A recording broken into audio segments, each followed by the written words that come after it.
So this has been a day of great education for me as well. It's like all day today was trying to do my laundry, listening to everybody, cook dinner and stuff. So I'm so excited to be able to introduce Rosalind. She is one of the people that volunteers in this organization, and she has been a wealth of information. So let me tell you who she is first, those who don't know her yet. And then, let's see, sorry about that. Second, I can sing real quick. I don't have it. Somebody take. Somebody you on? Her bio? Her bio. Right. Oh, there it is. Perfect. All right. So it's fine. Okay, Rosalind, I know that you've been waiting so patiently for us to start. So Rosalind is a clinically trained and licensed healthcare chaplain, and she holds certification in grief counseling, which is, we all need that in some point in our lives. She's a mental health facilitation and child and family human services. She has a master's degree in crisis counseling. She currently works for eye care, home health, and hospice as their chaplain and outreach director. I was able to speak with her a couple of times before, and she is just, like I said, she is a wealth of information. She's a firecracker. She is a fun facilitator. She has a lot to offer today. And so let me just lay down some, a little bit of some rules here. All right, so you are in classroom B. If you have any questions for the presenter, please use the Q&A, which is under the bottom of your screen and found at the bottom of your Zoom screen. You can also use the chat to talk to me at any time during the presentation. And it is my pleasure now to welcome Rosalind. I don't want to take her time any more than what I've already done. And here she is, Rosalind Hilkey. Well, hello, everybody. How has it been going? It sounds like there's been some great information so far. I've only plugged into a couple of classes, but hopefully you're getting what you need. Our class today is how to build a village. And I volunteer giving support groups for caregivers, and I've been doing that for many years. And so I imagine that when you heard how to build a village, those of you who are already overwhelmed thought that that was a silly title because it was just too much. I mean, you already got your hands full, but really what that means is we're trying to find relief for caregivers by mastering their own resources. And it takes, you've probably heard it takes a village to raise a child. And that nurturing and wisdom of many oftentimes enhances the raising of a child. Well, I think that also applies to caregiving, and being that the more resources that we have, the more information that we have, the more unified we are with others that can help us. I think the better it is in the long run with our caregiving experience. We hear a lot from people that that they don't necessarily have cooperative siblings, or that they're carrying a major burden of caregiving. And I've worked with lots of families in hospice and been honored to work with people up close and personal. And I have a really special place in my heart for those people who are caregiving, and because I've seen how difficult it can be, particularly if you're dealing with loved ones that have behavioral issues, or who are wandering, or which often happens with dementia or Alzheimer's, and that continues even into end of life issues. So I really have a special place in my heart. So thank you for joining us today. We'll just go through. Some of you were able to get an outline in the materials. If you happen to be one of the lucky that got a caregiver package, I heard that people were pretty delighted with what they got in there. And that we will be following the outline fairly closely. I welcome questions, and Ellen, you're welcome to interrupt me at any time if somebody has a question, and I can stop and we can have a discussion about that. It won't hurt my flow or anything to stop and answer questions. So the first thing that we really probably should start with is defining the challenge. What happens when we're caregiving?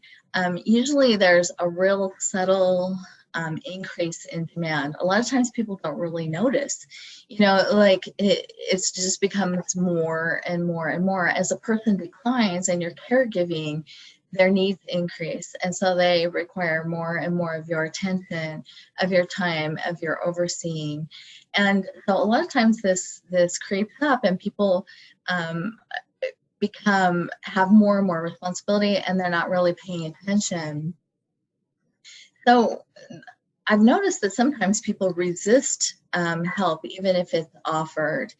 And so at first, when we receive, people start to notice that we're becoming a little bit overwhelmed. What are some of the things do you think that maybe cause us to resist? I've thought about it, and I'm going to offer a few things since we don't have the benefit of the correct answer, question and answer with the format that we're dealing with today.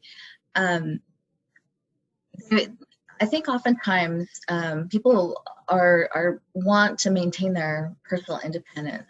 Even when it comes to caregiving others, they want to feel like they can handle the issue.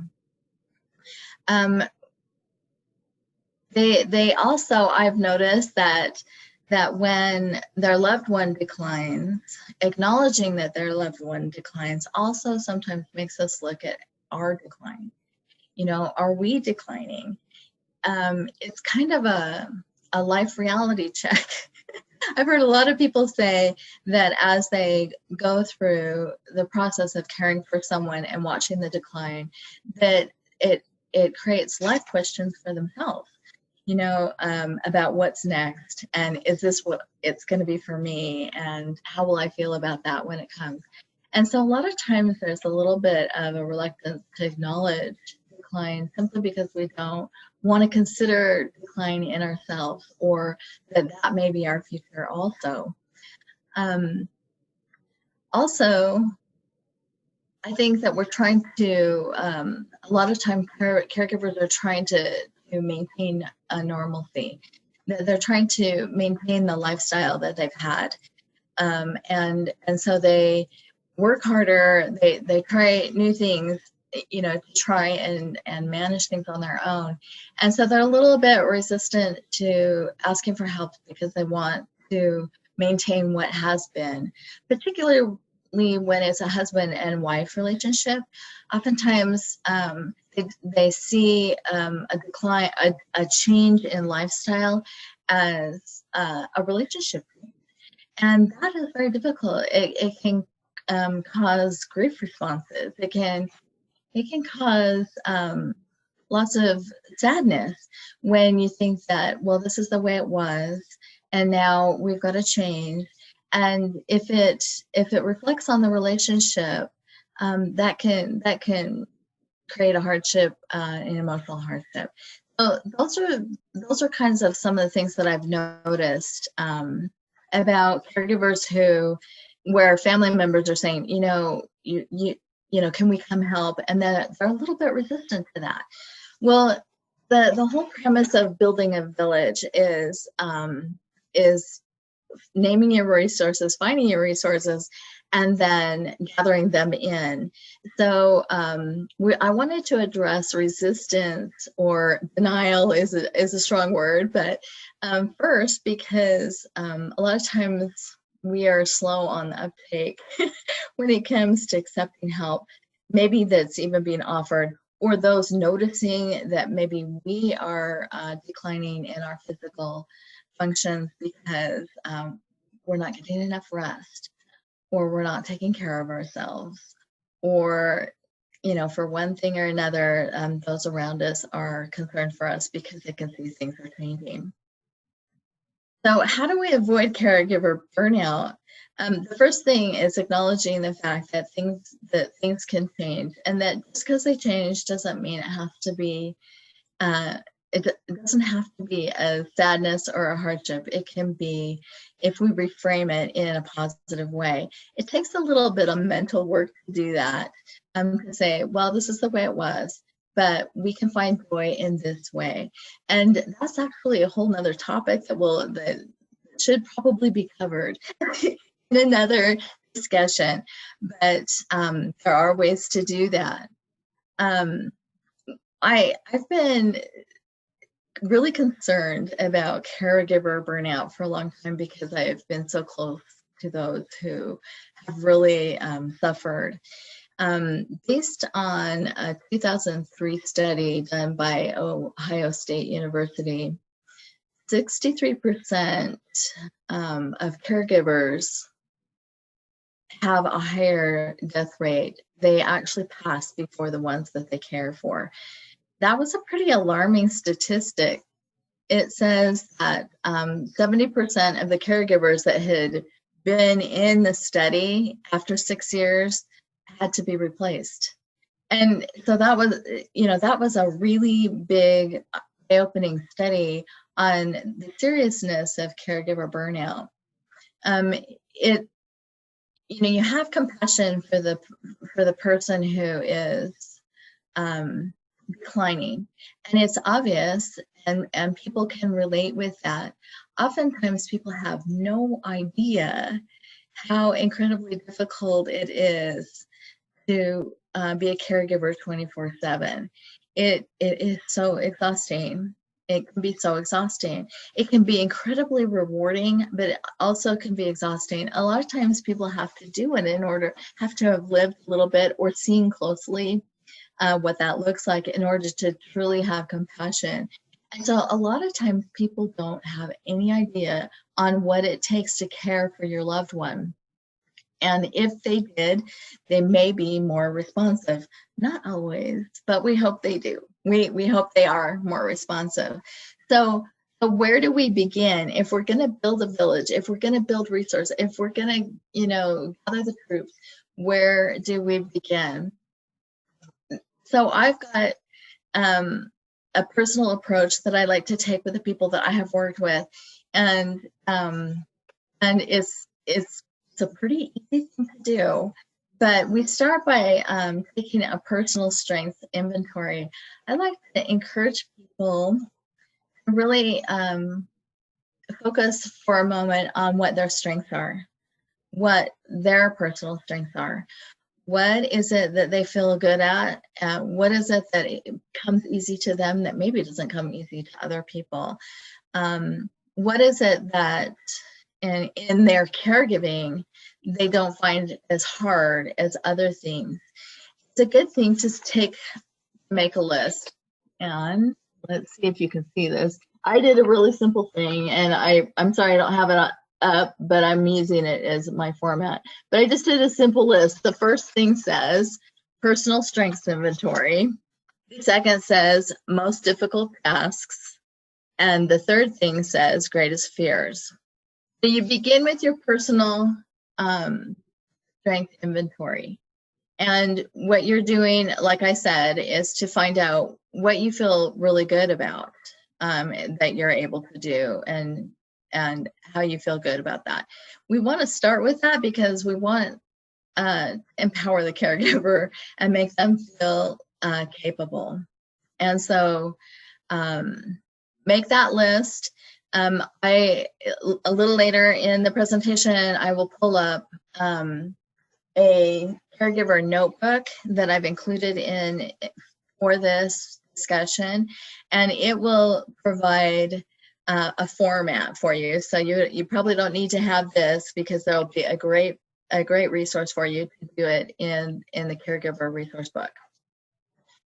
So I'll just tell you that on the personal strengths inventory, I'll give you some examples. So perhaps you're good at managing money. Maybe you enjoy the outdoors. Maybe you feel like you're organized, or you like to cook. Some people really like to cook. That you're capable of some housework. And maybe you like to garden. Maybe you don't like any of those things. But if you do, that's what we're looking at is, okay, what are those things that maybe not only am I good at, but maybe even give me some support, you know. If we do things that we enjoy, then we can gain energy from that. And gaining energy from places is really an important skill when you're a caregiver, because you put out a lot of energy and care, and it's really important. That's why we talk so much about caregiver, taking care of the caregiver, and self-care, is those things that we do that actually bring us pleasure, like maybe being outdoors or cooking, because it's a creative thing. We want to make sure that we have a list of that so that we can keep that in mind. The second thing is the most difficult tasks list. Okay, so I'm just going to give you some examples. Cleaning the floors, vacuuming, cleaning the tub and shower. Like maybe you could do the sink, but you can't do the tub and shower, you know, because of the way the leaning over or whatever it is. Maybe at that point, if you're transferring your loved one back and forth, it's hard on your back. And so you're trying to spare your back. So let's see, how about taking the trash out for pickup? Meaning you can put the trash in the trash can, but getting it out to the street to get picked up is a bigger job, right? Maybe grocery shopping. Maybe grocery shopping is too much. It takes too much energy, or it's too hard to take the person that you're caregiving with you, but you can't leave them alone. So shopping then would go on your list of most difficult tasks. How about mowing the lawn? You know, if you like to garden, but mowing your lawn is too much, then that goes on your most difficult tasks. Okay, so why did we do that? You know, why did we go over those things? What we're trying to do is trying to clarify for ourselves what we're doing well, and those things which we really need help with. And that seems like maybe a simple thing, but making a list and really giving it some time to think about it is actually helpful and a needed step before you approach how to build a village. So we're also going to talk about your greatest fears, which was the next thing on the list. The reason we're going to talk about your greatest fears is because when you approach your support system, which will come next, we'll talk about, the more clear you are about the things that you're concerned about and fearful of, it really helps in your presentation to, this is what my situation is, and this is what I'm concerned with. And sometimes thinking it ahead of time helps to better organize your thoughts. And you can definitely ask somebody if you feel like somebody would be helpful in helping you to do these steps. You can ask somebody for help in the organization. If you have a relative or son, daughter, or neighbor that's really organized and good, you know, and good at organization and presentation and getting things, helping you verbalize, then that's a good thing to ask for help for the first time in pulling this information together. Okay, so when we're talking about the greatest fears, you're exploring the what ifs. Okay, so what if I fell and hurt myself? what if I couldn't play the part that I'm playing currently in caregiving? Then how is that going to look? You know, and then what would we do if I couldn't do that anymore? The reason is not to conjure up horrible scenarios, but there is real purpose in being able to express these things and then brainstorm solutions. Because what we want to do is we want to find peace in a plan, meaning if it's discussed as a possibility, then if you know that there is a game plan for approaching that situation or addressing that situation, then a lot of times that can bring the caregiver peace. Like, okay, well, if that ever happens, I know we've got this in plan. You know, we've got this, or this person will step up, or well, this is our next step. And that seems to be really important for caregivers to feel like they have a backup plan. And I say that because so many caregivers feel just like it's all up to them and nobody understands, and you know, and it's ultimately going to fall on you. And that thought alone drains our energy. It's such a draining, such a draining thought, that you're in this all alone. And so that's another concept that surrounds how to build a village. You know, it has to do with that we can do that and we are not alone, but it may require a little pre-planning. Just like, you know, any kind of village, there's got to be a little bit of thought in if you're going to build anything, right? So we're in the thought process right now. All right. So once you're armed with the clarity of the challenges and the needs that that show up from going through your first exercise of explaining what your personal strengths are and most difficult tasks, you should have a list in front of you. Then it's kind of easy to much easier to present information with greater clarity because you've done your homework and you know what you can do, you know what is really hard for you to do, and you also know what you're concerned with. And so the next step then is to identify your resources. Okay, and so a lot of people, this is something that they haven't thought of. But what we start with is family. You know, they're in our first circle of our resources. Okay, so let's just imagine our little first circle of resources. Our family will always be the first because they're the most connected and the most vested. And so we start with our family, all family members, and it can be even adopted family, people that have been family friends for a long time. You can be considered family, and people that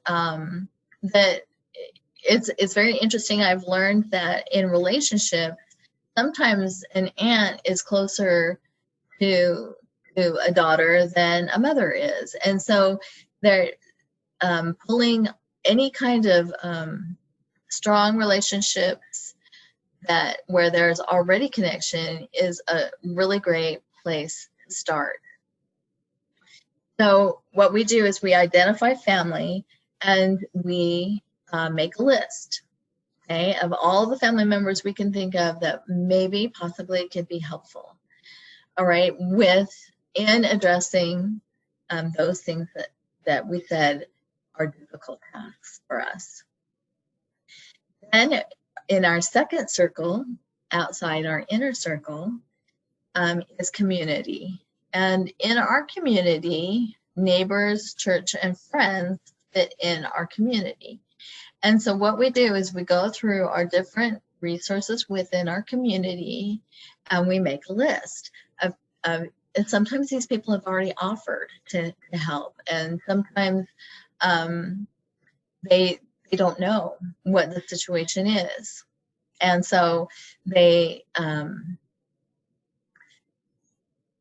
just having the information available to them of there being a difficult or a need, then oftentimes they probably would offer help if they knew. So identifying your resources within your neighbors, church, and friends is your second step. The third step is going to your professional resources like Mountain Land Aging and paid support caregivers, or health insurance provisions, or offering money so that private caregivers could be secured. This is what comprises your support team list.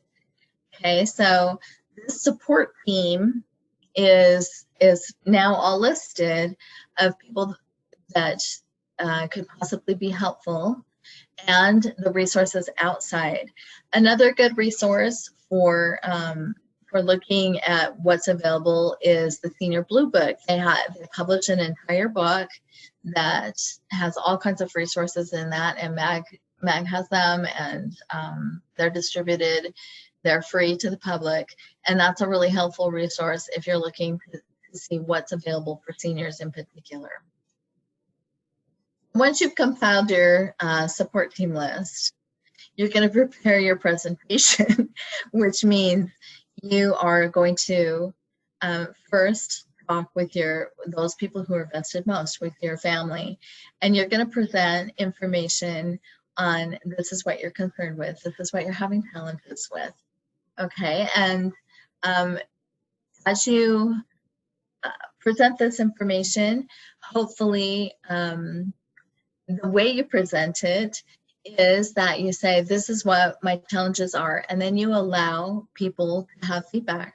Because oftentimes when people hear what kinds of challenges you're having, then they like to offer feedback on what the possibilities of solutions are. Just like any good friend.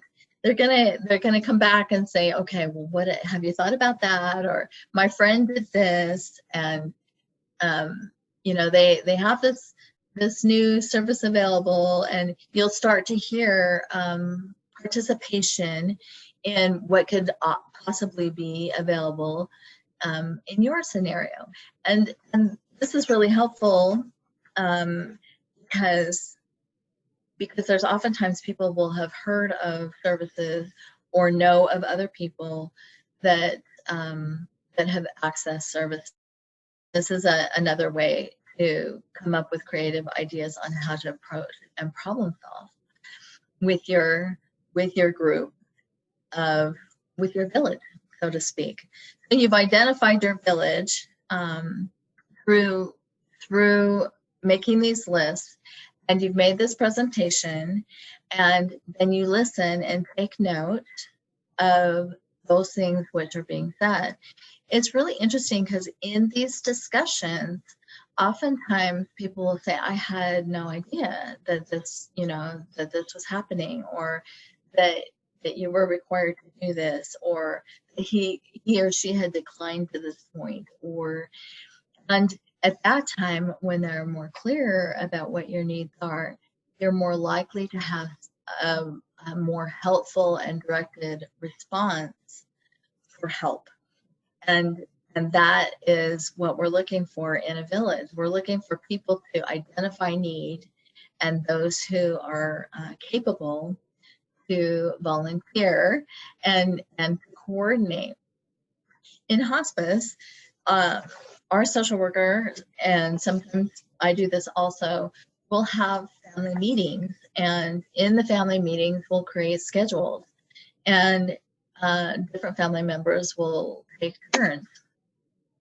And that is really take turns for doing certain things. And so, like, some family members live far away, and so they can only do certain things. But those that are close by, if it's coordinated and it's documented, and people will follow up, we're talking about ideal here, not every family's ideal. I know I've been been a chaplain for over 15 years, so I've worked with a lot of people. And what we do see is that as we hold these family meetings or these gatherings where your village people are invited, then there's a presentation of this is what the need is, then you have a much better chance of having people appropriately volunteer for what really needs to be done. You know, oftentimes people, they want to help, they can see you struggling and they don't know what to do. And when they ask, we're not prepared. We're not prepared to tell them what they could do. And so knowing what your particular needs are and what's more difficult for you, and them knowing more specifically what the need is, can be a great fit. Much more likely to get things help enrolled in an appropriate way. So, like I said, this is ideal, and you know, having dealt with so many different families, I know that that's not always the case. Not always can we pull our resources, but it is really important to allow a masterminding, so to speak. The suggestions for help can give way for discussion, and sometimes the suggestions are ones that the caregiver is opposed to, you know, and it's the time that these discussions are taking place. That's an excellent time to really talk about your personal feelings about that.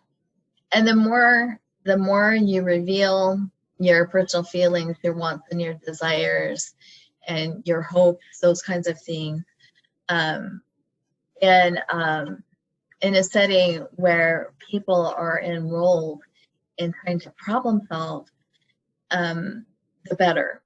Because it's been, like with the social worker and I, when we were in family meetings, my experience has been that the family members will take those things into consideration, at least sometimes. You know, sometimes you have family members that are really insistent on one particular way of doing things, and they really think that this is the way it should be, and you know, there is no other way. What I have found is that if there are multiple people within the group in a masterminding situation, a lot of times those people that are more forthright and determined have an opportunity to at least hear different perspectives and approaches for problem solving. There's something kind of magical that comes if people are willing to listen to what others' way of problem solving may be. It's a great tool, actually, because in many instances, some of the problem solving that would come up, like for example, fear of stairs or something like that, maybe somebody would be willing to build a ramp. And so that wouldn't have even been considered had that person not mentioned it at the time, who was present at this masterminding group. And so bringing your circles together and having a chance to discuss and mastermind. I know it sounds like it sounds like an easy thing to do. It's rarely easy, but some great good can come of that. And so what we're seeking for is a unified and appropriate way to receive help in your caregiving experience. You know, there's great blessings that come from serving and sacrificing, and And it's always a good thing to allow others the opportunity to do that. I've had so many caregivers say, you know, that was one of the hardest things I ever did in my life, but I don't regret 1 minute of it. It was so rewarding. And so the building, let's see, how do I put that? The memory building and the feelings of satisfaction of doing something that was difficult, they live on. And sometimes it is really hard. You know, it's really, really hard to caregive. But I've rarely, in fact, I don't think in all my years I've ever heard someone say, I wish I didn't care, you know, I wish I wasn't the caregiver or the primary caregiver. I've never heard anyone ever say that.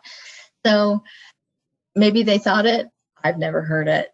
So it's definitely worth, and giving other people the opportunity to join you in that experience is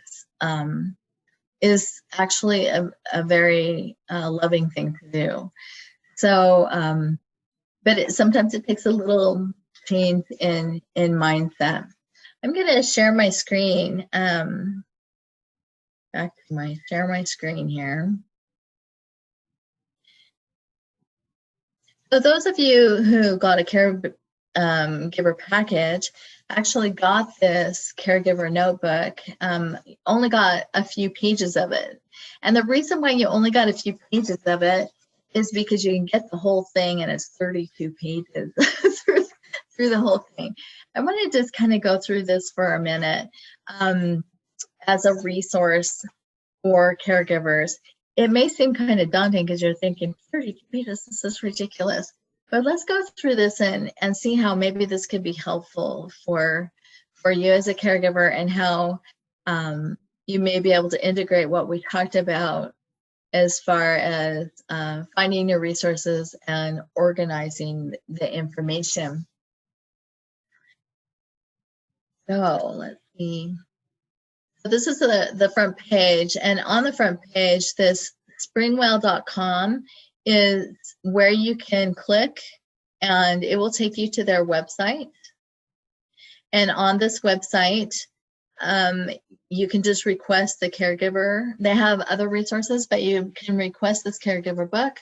They'll send it to you in your email, and you can just print it out anytime you want, which is what I did, and why I know it's kind of overwhelming because it's 32 pages.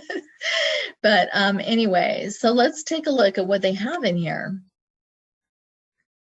So it talks about, this is an overview of what's in there. They have a critical glance, an at-a-glance information. So basically what they're trying to do is keep all of your information in one place. Including a calendar. When we talked about being able to take turns and family members agreeing, you know, maybe one family member will come on a Tuesday and a Wednesday to help with meals or transfers or something like that. Then it's best to have a calendar, and so that you can distribute a copy to everybody. And they have a template in here. It talks about care providers, alternate care providers. It talks about what daily routines. So in case someone else is assigned to caregive, that all the information for that loved one is in one place, which I think is a great idea. So that if, for example, it's a paid caregiver, it's a resource that's already combined and all that information is already there. The medication information, health information, and medical events. That's really helpful in keeping track of doctor's appointments and what needs to happen and has happened with your caregiver. It becomes a great resource and an easy thing to take your binder, which is what I would recommend you put this in, to your doctor, and that way all your information is already there. If there's a change of medication or whatever, you can make a note of it then. But it's one place where you can document everything about the one that you're caring for. And so it's basically an organizational tool like it talks about. And here it's broken down even more. And it even goes into your legal documents. And so really it's taking you full course through what it takes to be a caregiver. Now you may look at this and say, hey, this is ridiculous. This is way complicated. It may seem totally overwhelming. Well, they recommend that you just do a little bit at a time or ask for other assistance in helping you pull it together. But once it's done, it can be an amazing resource. I know that there's, I think Clea is giving information on some legal tips, and that's well worth hearing. And you can combine everything in one notebook, and that's what I suggest you do. It's much easier that way. This just talks about your critical information, and this is like what you would take with your medical, take to the doctor. You can grab this if you have to go to the emergency, and all that information is right there. And in case you're not in a position to talk, there it is, right in the book. And here's an emergency room checklist. And here is your proxy agent, healthcare proxy and agent information. It's actually a pretty comprehensive booklet. And so I'm just going to kind of scroll through so you can get an idea of what's in here. And in your important personal contacts, this is where you want to put those people who are in your village. You want to be able to list those people and their phone numbers in case others need to know who are your close resources and who are participating in your caregiving. Here's your template for your calendar. And here's information, caregiver information about the primary caregiver. And this is, I think this is used in identifying what type of help you may need currently. And this will obviously change, it always does. It kind of evolves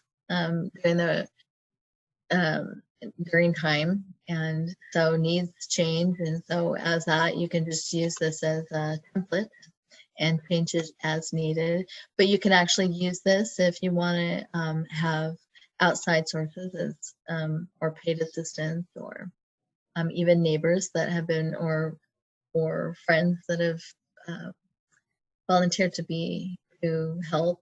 You can give them a list of those things which are that you're requesting assistance with. This is a great place where you can put, you can list all of your professional providers so that there's one organized place. Makes it easy for the whole family to see. And I really like this part where it talks about the person that's being taken care of, their likes and their dislikes, and what they enjoy and what they don't. This is helpful also if, for example, someone goes on respite and goes into someone else's care. This is a really nice thing to have. So there are, like I said, it's a pretty thorough resource. It's free. You're welcome to print it and make several copies, especially since, like I said, a lot of times these will change. And so you may want to keep a master copy and then make another copy and use that copy first and keep your master. So if you need to update it, you can do that.